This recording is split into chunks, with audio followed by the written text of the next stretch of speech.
Hello, teleSUR English presents a new episode of China Now, a Wave Media's production that showcases the culture, technology and politics of the Asian giant. In this first segment, a special episode of China Current celebrates the Chinese New Year, diving into the main stories of the year 2023. Let's see. China Current is a weekly news talk show from China to the world. We cover viral news about China every week and also give you the newest updates on China's cutting-edge technologies. Let's get started.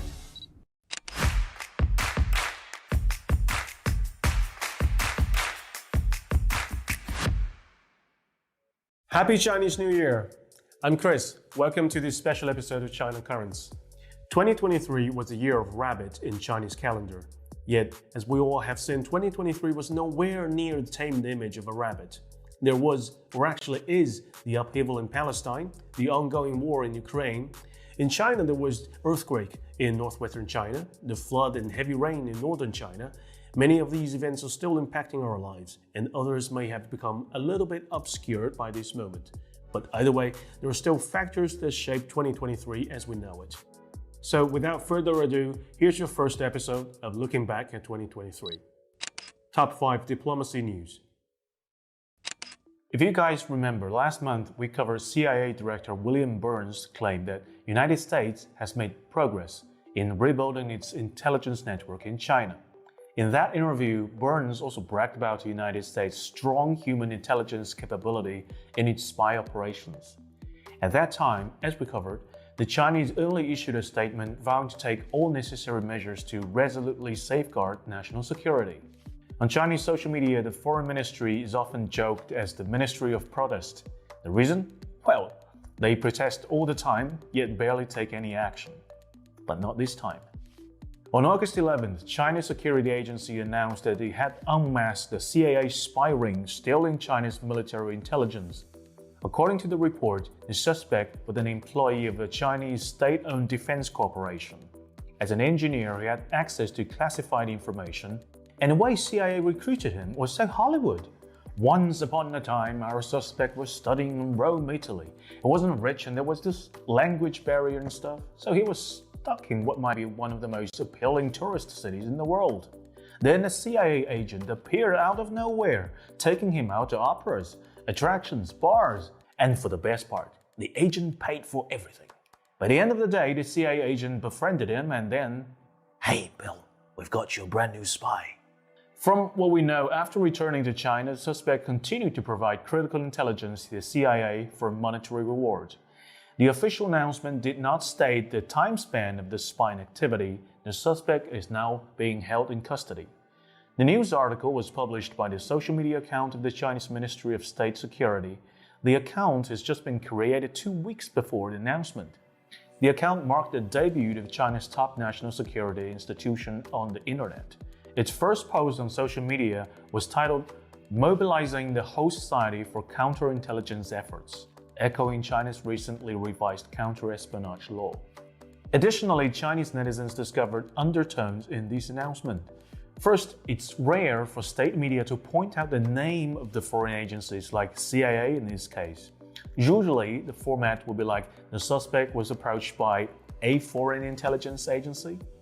The mentioning of CIA has evoked a sense of urgency among many, suggesting that China is facing a direct threat from the United States rather than a more generalized West or foreign power.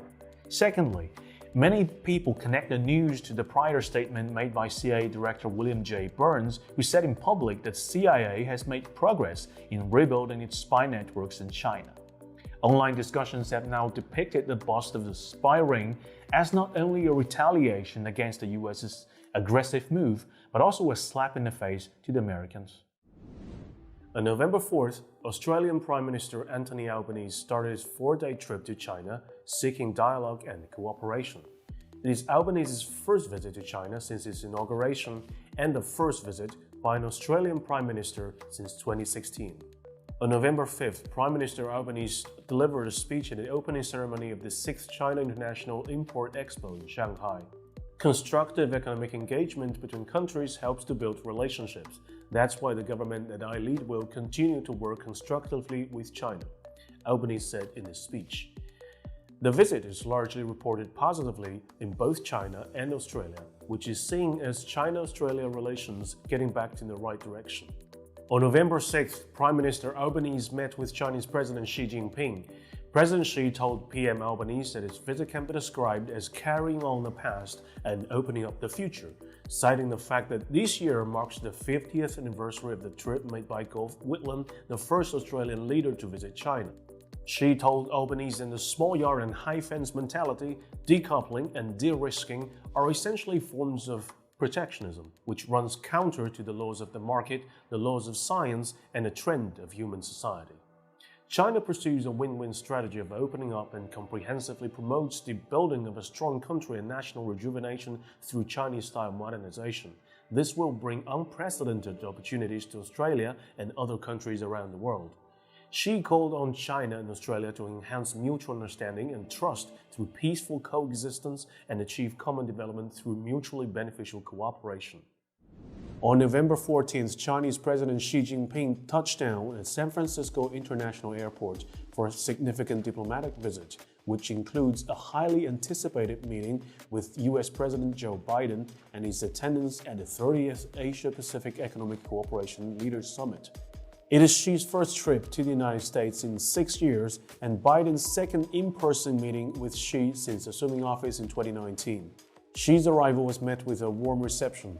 Notable figures from the US side, including Governor of California Gavin Newsom and Secretary of the Treasury Janet Yellen, extended a cordial welcome to the Chinese leader. Accompanying Xi on the trip are high-ranking Chinese officials, including the Chief of Staff Cai Qi and Foreign Minister Wang Yi.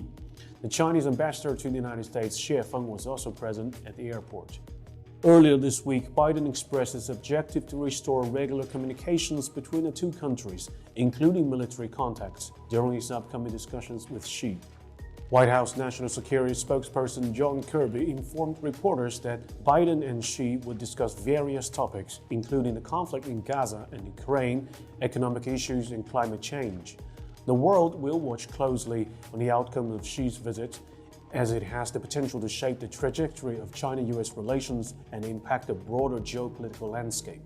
On November 15th, Chinese President Xi Jinping met with US President Biden at the Phyllis Witherell House in San Francisco. Before the formal meeting, there was a lively discussion on Chinese social media about San Francisco's effort to spruce up the city and relocate its homeless population of thousands before President Xi and other APEC leaders arrived. The US side described this as a summit meeting. Whether judged by the unique arrangement, the attention from both countries and international community, or the significance of the meeting, this was a summit of strategic importance with far-reaching impact. It was the two leaders' first face-to-face meeting in a year.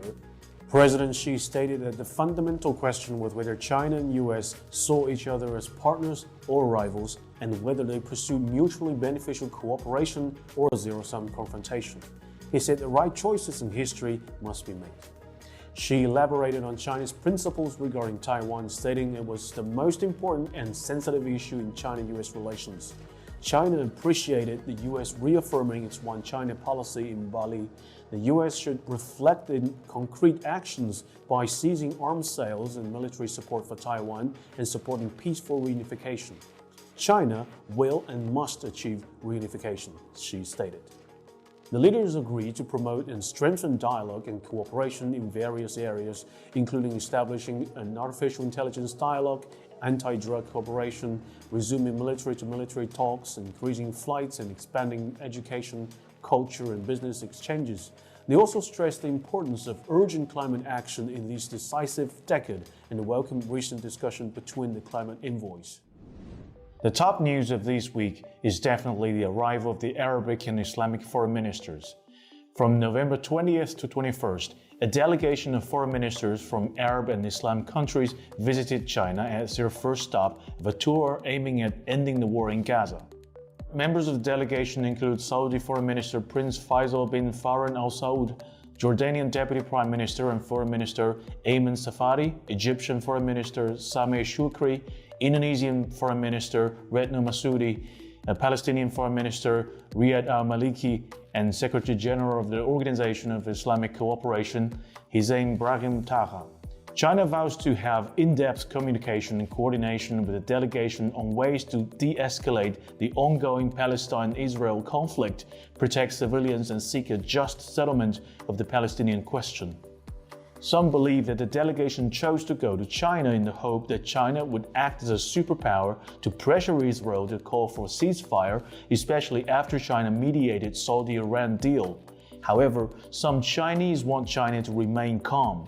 China has done all it could in this conflict, including calls for a ceasefire in the international community, providing supply and humanitarian aids. The key to a ceasefire in the Gaza war still depends on the attitude of the United States. That is not the only effort China did to promote peace in Palestine. On November 21st, the leaders of the BRICS nations held a video meeting to address the escalating war in Gaza. Egypt, Ethiopia, Iran, Saudi Arabia, Argentina, and the United Arab Emirates, nations that were invited to join the BRICS next year, also attended the meeting. The virtual conference is the first of its kind dedicated to an international issue in the history of BRICS.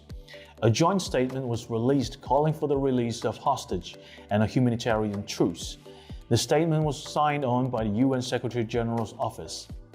Chinese President Xi Jinping delivered a speech during the BRICS leaders' video summit, in which he expressed his view on the Israeli-Palestinian conflict and urged for immediate action to achieve a lasting and secure peace. He highlighted three urgent tasks that need to be addressed. Firstly, he called for an immediate cessation of hostilities, urging the conflicting parties to stop violence and attacks against civilians and release hostages. Secondly, Xi emphasized the importance of secure humanitarian corridors and increased assistance to the people in Gaza. Lastly, Xi expressed the need for practical measures by the international community to prevent the conflict from destabilizing the entire Middle East region. The BRICS video conference on the Palestinian-Israeli conflict represents a significant milestone in international diplomacy, showcasing the unity and determination of emerging market countries and developing nations to address global challenges. By leveraging the collective influence, the BRICS countries are striving to bring about a peaceful resolution of the ongoing conflict and foster a more just and harmonious world. As of November 22nd, a deal was reached between the two conflicting parties to release hostages from both sides. Next up, on November 27th, in response to massive rumor that Dell is planning on withdrawing from the Chinese market, Dell's Vice President Wu Dongmei said Dell has never released any misinformation regarding the so-called withdrawal from China. Since earlier this year, rumors have been rampant about one of the largest laptop producers withdrawing its supply chain from China. The market worried that Dell is planning to decrease its chip procurement from Chinese suppliers gradually, and the rumor even went to the point that Dell wants to completely exit China.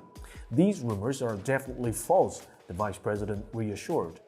Similar whispers have grown in the past months as China's economy recovers amidst tense China-US relations. Just days before Wu's clarification, rumors spread that Dell would stop selling a portion of its product equipped with high-end AMD graphic cards on the Chinese market to comply with the US chip bans. In early November, US investment giant Vanguard dismantled its last operating team in China. According to China's Ministry of Commerce, the actual use of foreign direct investment in the first 3 quarters of 2023 shows an 8.4% year-on-year decline. Also in October, the governor of China's central bank emphasized in the report the need to prevent the risk of abnormal fluctuations in cross-border fund flows, which analysts interpreted as an echo of the Commerce Ministry's statistics. In September, prominent chip producer Qualcomm confirmed it will lay off 20% of its employees in its Shanghai office.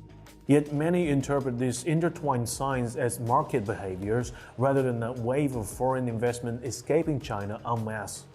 The Federal Reserve Board has maintained the federal funds rate in a range of 5.25 to 5.5%, the highest level in 22 years, and there's no reason to ignore such an impact on investment behavior. There will certainly be some fluctuations, as addressed in the column published by China News Service, one of China's state media outlets. With Xi-Biden meeting in San Francisco amid the APEC summit, the market expects welcome signs of rebound in economic interactions between the two countries. Top 4 sports news. On November 21st, South Korea beat China 3-0 in the Group C of the 2026 FIFA World Cup Asian Zone qualifying tournament. China's defeat to South Korea was not unexpected, given the apparent disparity in the team's strengths. However, controversy ensued as Korean top star Song Hyun-min's action on the field sparked a heated debate. After scoring a goal, the Tottenham captain made a gesture to silence the Chinese fans, which didn't sit well with the Chinese players.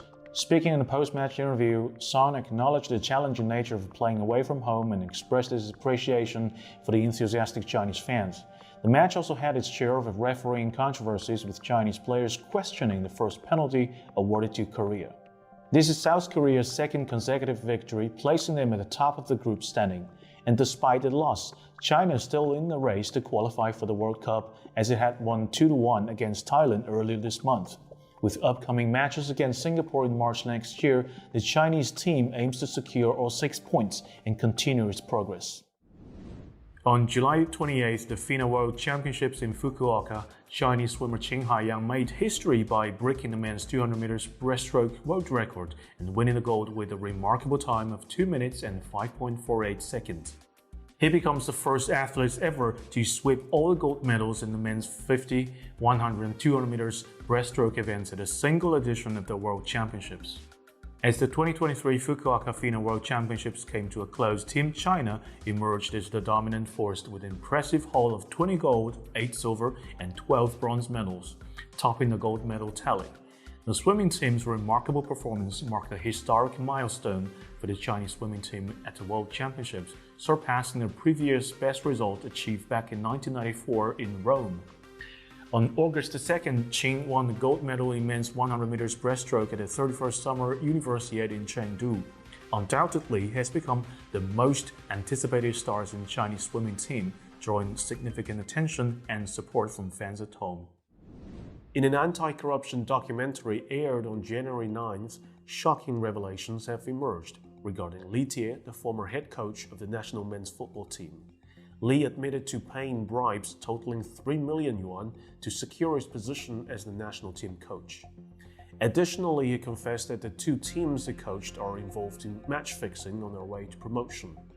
Li disclosed that in the 2018 season, he lobbied Wuhan Zol FC to pay 2 million yuan in bribes to Chen Shuyuan, the former head of the Chinese Football Association, and 1 million yuan in bribes to Liu Yi, former CFA Secretary General, in exchange for his appointment as the national team's head coach.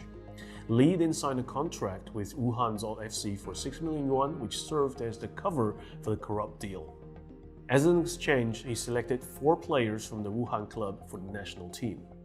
Li Tie's confession led to an investigation by supervisory authorities, which subsequently exposed several other officials suspected of corruption and other wrongdoing within Chinese football. This scandal has further tarnished the reputation of the sport in the country. Last but not least, let's take a look at the Asian Games. On September 8th, the torch relay of the 19th Asian Games started in Hangzhou, China. A total of 2,023 torchbearers from different countries will pass on the torch. Large crowds gather along the route of the relay to cheer for each torchbearer. In addition to the torch relay, the fabulous light show in Hangzhou City also caught great attention on the Chinese internet. Plenty of videos about lights straight up in the sky went viral on Douyin, the Chinese version of TikTok. Netizens are joking even gods in heaven would have known that Hangzhou is hosting these Asian Games. Alright, that's all for today's roundup. Thank you for watching this special episode of China Currents. If you have any thoughts and comments about our show, please reach us at the email address below. I'm Chris, looking forward to hearing from you, and Happy Chinese New Year! And see you in the next episode. And we will now go to a short break, but we'll be right back. Stay with us.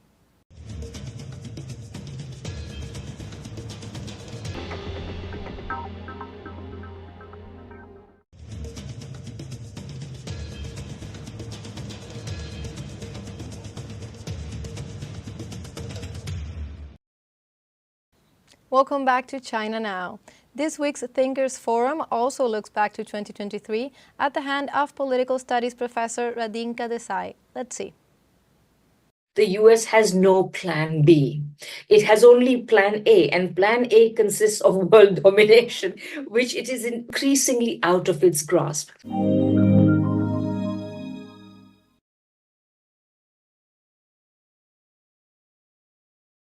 For me, that word is definitely Gaza and Palestine. I think that while it did not change the trajectory on which the world was going, it has vastly accelerated the progress of the world on a certain trajectory. What trajectory was it? Well, essentially, it is the trajectory in which the US attempts to control events around the world, control the world basically in general, are rapidly unraveling. Now, this was already becoming clear in the war against Russia, the proxy war against Russia, which was conducted with Ukraine as a proxy, because no matter how many millions the United States and the Europeans, encouraged by the United States, were pouring into Ukraine, no matter how many armaments they were giving, it was not possible for them to help Ukraine to defeat Russia. And remember, this attack on proxy war against Russia was undertaken with the blithe assumption that they were going to defeat the Russians and they were going to reduce the Russian economy to, bomb it back to the Stone Age and reduce the ruble to a ruble and all this rhetoric. And essentially, as you may remember, in the fall of 2021, the US, right after two events happened: the Afghanistan withdrawal, which was so ignominious for the United States, and Mrs. Merkel stopping being the Chancellor of Germany. Once these two events were out of the way, the United States essentially began an attempt to reduce Russia essentially into a kind of, force Russia into succumbing, fully confident that Russia would not initiate any kind of military action, but Russia did. And that was the beginning of the unraveling of the American strategy. So that was already happening. But I think essentially what has happened is with the resistance of the Palestinians finally bubbling forth in Gaza, what has happened is that this unraveling of American attempts to dominate the world is unraveling. And this is happening in a number of ways. Number one, it's very clear that the United States, so the first thing is that in a certain sense, the United States pivot to Asia has not worked. What do I mean by that?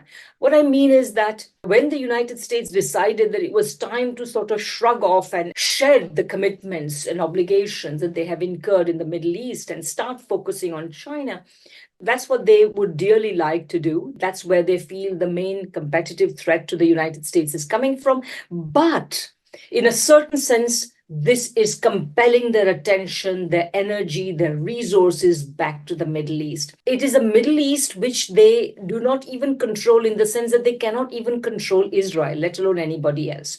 So on the one hand, Israel is essentially acting like a rogue state. The United States is reduced to essentially pleading with Israel, saying, please don't do this and that, only because they know that they are losing the battle of world opinion. So they are pleading with Israel to do this, that, and the other, but they are not succeeding. At the same time, it is not as though, despite all the efforts of the last many decades, they have not been able to bring the Arab countries of the region over to the side of Israel. So essentially what they are looking at is that the Arab countries, while they are not engaging in any military intervention in the situation, but they are also essentially on the side of the Palestinians for one very simple reason.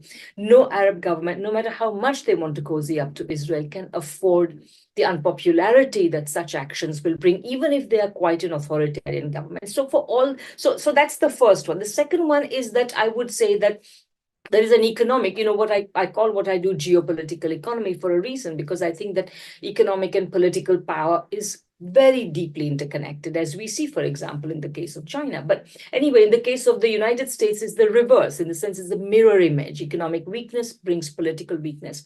But that is also that we are going to see that what has happened in Gaza is going to make the economic management much more difficult in an election year. So, for example, the Federal Reserve is essentially proclaiming that it has won the battle against inflation. It has signaled that it's going to bring down interest rates.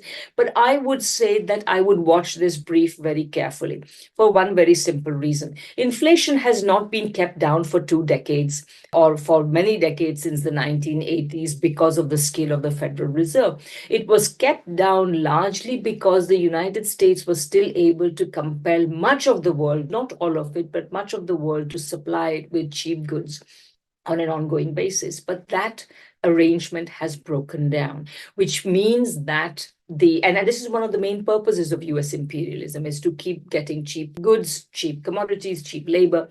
All of those things are not going to work. Food prices and fuel prices are going up, but so are the prices of manufactured commodities. And as we see with the Gaza situation, it has led to the disruption of Red Sea, the Suez Canal transport corridor, which then means that there is a massive addition to the costs of goods coming to Europe, to the United States, etc. And so all of this is this is just one of the many uncertainties that is going to add to inflation.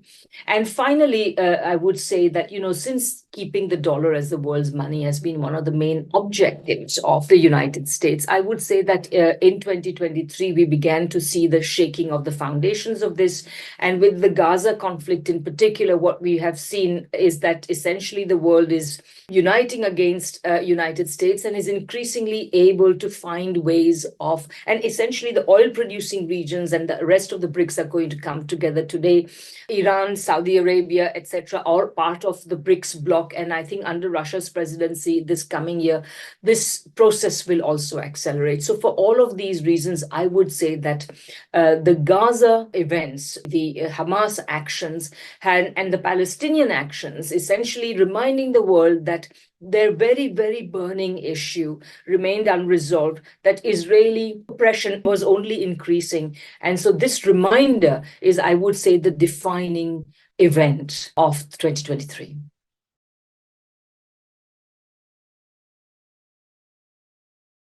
I'm not a betting person, so I would say that both are possibilities. So I would say that the gradual unraveling is already occurring. So US dollar's role as a major reserve currency is declining. More and more transactions are now taking place outside the dollar system. But I would say that there are 2 or 3 fronts on which I would watch. Number one is, this whole question of inflation is directly relevant to the dollar system because it puts the US Federal Reserve in a bind. So on the one hand, the Federal Reserve has had for the last couple of decades a regime of easy monetary policy, and that has meant that essentially all these financial structures have been constructed on the basis of that regime. And raising interest rates threatens financial stability in the United States. And that has direct implications for the dollar system because the vastly bloated dollar-denominated financial system, which is headquartered in the United States, has historically, over the last couple of decades, played the function of essentially attracting the world's money into it to the extent that these investors want to make easy money. And so this money after 2008 was already drastically reduced. And now if there are further shall we say, further disturbances, and we already saw some disturbances in the spring of 2023 with the collapse of Silicon Valley Bank and several other banks. I would say that if inflation persists and the Federal Reserve has to keep interest rates high or maybe even raise them higher, then this financial structures will collapse, and that will mean that the dollar system's credibility will waver because, all the advocates of the dollar system, the ones who say, oh, the dollar system is working very well, they're constantly referring to the broad and deep financial markets of the United States. Well, they will seem very quickly appear to be very shallow and narrow.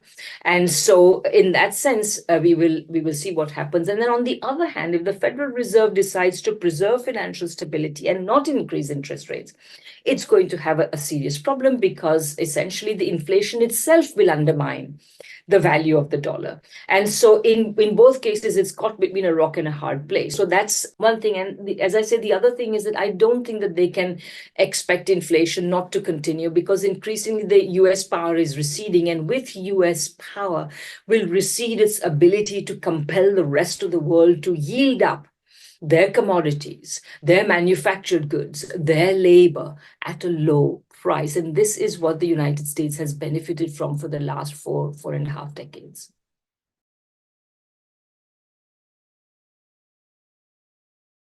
It's because why the most profound reason why this has happened is because the United States and Western elites in general are living in the past. They think that their relative power compared to the rest of the world continues to be as great as it once was, but this is no longer true. So it's like somebody who thinks they have got a very powerful, weapon in their hands, but all they have is a water pistol. Because you see this, so having point made that analogy, let me get down to the concrete reasons. First of all, the imposition of sanctions themselves has been very patchy. What do I mean by that? They have tried to design the sanctions in such a way that existing businesses in their own countries, whether it is the United States or Germany or Canada, are not unduly hurt, which means that a lot of these businesses are continuing to do business with Russia simply because they don't want to hurt them. Secondly, Russia has been able to rebuild its economy very quickly. And remember, it had a long lead period because the first sanctions were imposed in the aftermath of the events of 2014. So Russia faced agricultural sanctions, and in the period since 2014, Russia managed to turn around its agricultural economy in such a way that it is today a major exporter of grain, fertilizers, etc., etc. So that experience was already there, and Russia has been able to essentially engage in a form of import substituting industrialization, and it has proved very good at that. And I think the government has done that. So I would say that a combination of things, the West's power to essentially cut off the rest of the world is not as great as it once was. And the fact of the matter is that Russia has taken a proactive stance on this. So it has been able to outdo those sanctions. There remains the question of financial sanctions, but the fact again is that there are, especially now that if today, the financial sanctions only matter to you if you are greatly desirous of participating. You and your capitalist classes are greatly desirous of participating in the casino that is the US financial sector. If you don't wish to participate in that, you can organize your trade and even your investment relations outside the ambit of the US financial system. Why is that? Because the US financial system, in fact, does not exist to facilitate trade. In fact, it distorts trade and investment relations by artificially increasing the value of the US dollar, etc. And also, of course, introducing fluctuations in it and so on. But on the other hand, as well, the other reason is that historically, this system has been created, for instance, by asking other countries to lift capital controls so that the rich people of their country could participate in these casino-like arrangements. This creation of this system was justified by saying to countries who people, and the Clinton administration, they would say to countries, if you lift capital controls, it's very good for you because you will get the much needed capital that you need for your productive investment. But in reality, this never happen. The only kind of money that went into the countries that lifted capital controls was essentially short-term capital, which was there to not invest productively, but in fact to engage in speculation and make quick gains and then leave. And so this, of course, was also very volatile, destabilizing. It led to financial crises and so on. So quite frankly, the world does not need the dollar system. The world does not need the US financial system.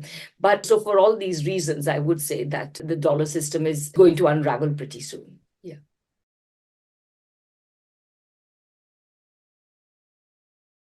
I would say that there was the China celebrating decade of the Belt and Road Initiative and its success. I think that was an important thing. I think events in Latin America, particularly vis-a-vis the US being forced to soften its position vis-a-vis Venezuela, was another very important thing. I think that the BRICS, the admission of 5 new countries into the BRICS. And now, speaking of Venezuela, the possibility that in 2024, under the Russian presidency, new countries, including countries like Venezuela, would be admitted to the BRICS. I think all of these will be very momentous developments. I would also say that other developments that are important is the sharpening of the confrontation between the United States and China. Although we have seen certain developments taking place, top-level US officials going to China, and even President Xi and President Biden having a meeting. But as you know, very quickly after the meeting, the whole thing has unraveled. So it is not at all very clear. So the United States is kind of essentially leaving pots boiling on many different elements, in the sense that its problematic relationship with China is far from resolved. Remember, 2022 ended with the promise of better relations because President Xi and President Biden met on the sidelines of that meeting in Indonesia. I forget which one it was. I think it was a G20 meeting. Mm-hmm. And then everybody expected that there would be good relations, but then the United States went hysterical over the spy balloon and everything else happened and so on. But I would say that throughout all of this, the United States has acted irresponsibly, provocatively, rudely, and in ways that it cannot sustain because it has threatened things that it cannot actually back up. There is no back. It cannot actually do. Whereas I would say that the President Xi and his government and his diplomats and everyone have essentially engaged with the United States in particular with a remarkable combination of a calm demeanor against provocation, not taking it as a personal insult, but behaving calmly even when the United States has been behaving insultingly, because they know that the prospects for world peace depend on them. And so I would say that China has very good reasons to be proud of its government, of its president, of its diplomats, because I think that this has been generally the demeanor. They have kept the larger picture in mind, that you cannot create a warlike situation between the United States and China and not endanger world peace. So they have kept that larger view in mind, and I think they have behaved exceedingly responsibly, and I would say with as I say, great self-command and restraint. China is very happy to be a prosperous society in a world of prosperous societies. The United States is the opposite. It has, on the one hand, organized its internal economy so badly that actually it cannot beat China. China is going to beat it unless there is a 180-degree turn in US economic policy, but we don't see any prospect of that. At the same time, therefore, because it cannot actually quietly look after itself and compete with China, it is trying to thwart China. And so this is what we see. And also it is doing so increasingly. So in its attempts, what will happen inevitably is that if it does manage to provoke a confrontation, it is not going to necessarily win that confrontation. It is not going to necessarily successfully thwart China. It may, of course, set China back a year or two, but at the end of the day, it does not have the ability to win wars, even against countries like Afghanistan or Iraq or Libya. Or how is it going to cope against a powerful country like China? It is just nonsense. But unfortunately, like I often say, the US has no plan B. It has only plan A, and plan A consists of world domination, which it is increasingly out of its grasp. But because there is no sensible voice saying, you know what, folks, we don't need this. We can be like other good international citizens. We can be a country that looks after its own, which the US clearly does not. If you look at the levels of poverty, inequality, homelessness, lack of medical care, etc. But the US does not wish to address those things, and instead it wishes to engage in this hollow competition. It can only end badly, and all one can hope is that the kind of restraint which is being showed by leaders like Xi, and I would also say President Putin, will prevail in the end. They will not lead to any unnecessary wars, and we may even prevail over the US's worst provocations and give the world the peace it needs to pursue development. Finally, I should say that I think, I can't remember exactly whether they were published in 2023 or the previous year, but the various policy documents that China has brought forward, the Global Security Initiative, the Development Initiative, etc., these documents have also provided a very important guideline, so to speak, for the definitely emerging multipolar world order, because that's the flip side of the unraveling of US power, is that the world order is creating greater space for countries to choose development and to develop their own countries.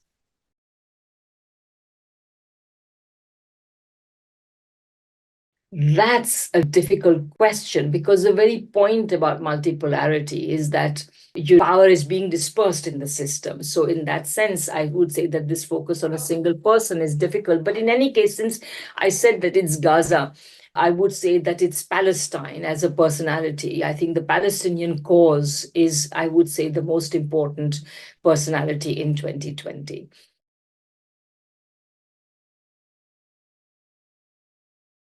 2024 is going to be really a pivot point, because think about it. The United States, the United Kingdom, India, and several other countries that are, essentially part of the US alliance. They're all going to the polls. And this is where you're going to see the domestic forces adding to the possibility of destabilization of the US system. Because the fact is that all the US's actions, whether it is the proxy war against Russia or whether it is the support, the unstinting support for Israel, these are deeply unpopular among the American public. Even very significant numbers of Jewish Americans have taken to the streets and are demonstrating that they do not want this unconditional support for the Netanyahu regime. And the fact of the matter is that the United States is not doing this because of any support for Jewish people. It has historically done this in order to establish a foothold in the Middle East, in which case, of course, Israel is an instrument for the United States. At the end of the day, it is nothing more than that. But anyway, so to me, so that's one thing. Again, in the UK, I mean, it looks as though there will be an election, and I think the election will be quite divisive. Everybody thinks that Keir Starmer is going to win. And of course, if he wins, then the UK's support for the United States will not decrease.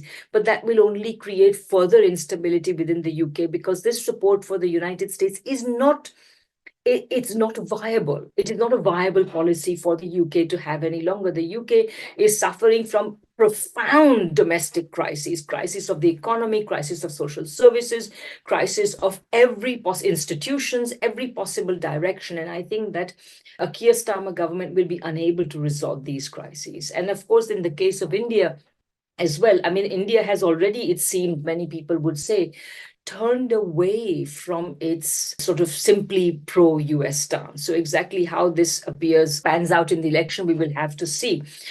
So in all of these ways, I think that domestic concerns and the ordinary popular concerns will essentially make it very difficult for existing powers to win convincingly.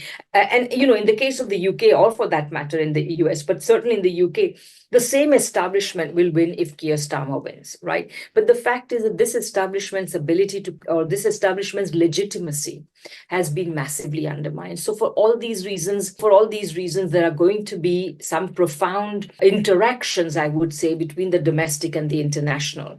And we are going to have to observe again what happens here.